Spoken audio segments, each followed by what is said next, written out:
So, tip of the week, I want you to think of a huge ship, like maybe a ship going through the Panama Canal.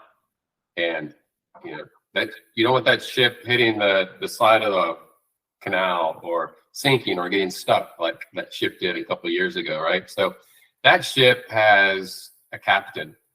And then on the other end, that ship probably has something like a deckhand or little workers. So the tip of the week is in your transactions, be the captain. Oftentimes our clients want to be the captain and they have a good intention, but maybe their way of wanting to do something is not the best way to do it. It's not going to get that ship through the canal without banging against the walls.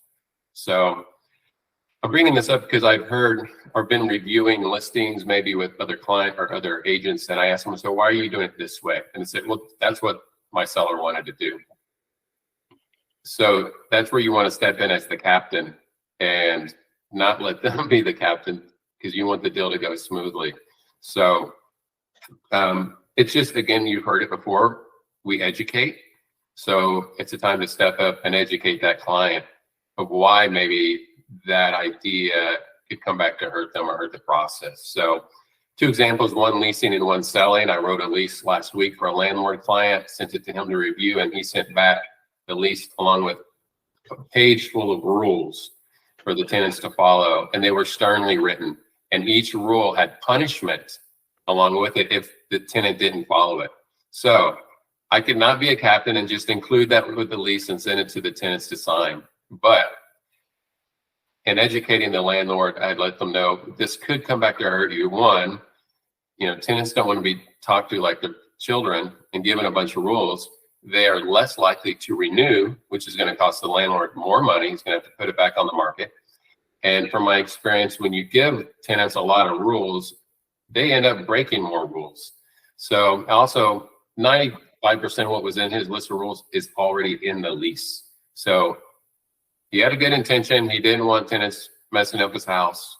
It's already covered in the lease. Show him where that's in the lease and explain why that list could hurt him. So you got to be that captain. On a sale, I put a house on the market Thursday. We were waiting to get the photos back. The seller, this house had previously been leased. The seller contacted me, goes, I want to go ahead and put it on the market now and just use the front photo from the whole lease listing. Okay, I could say, yeah, that was what my client wants to do and do it, but that's going to hurt us. You got to put your best foot forward, especially with the market shift. There's 6 other homes available for sale in that neighborhood. Explain to them why putting one picture could hurt you. And I let them know, in my experience, when I see a listing with one photo, no interior photos, it's less likely to get showings. So we need to wait and get these professional photos so that people can see everything about the house. We put that on Thursday. We had 2 offers. We're under contract. So you got to be the captain, educate them. Don't let them run the show. You can take your ideas. It's usually with good intent, but educate them on the harm they could be causing. That's it. Great point. Great point. You're the professional. Be the professional. And if you have problems with that, think in terms of, what would I say to my best friend here? What would I say to my mom and dad? You speak up to your best friend and say, hey, wait a second, this is what we really need to do. Well, do that with these strangers that are your clients who are trusting you. Fabulous job, Jason.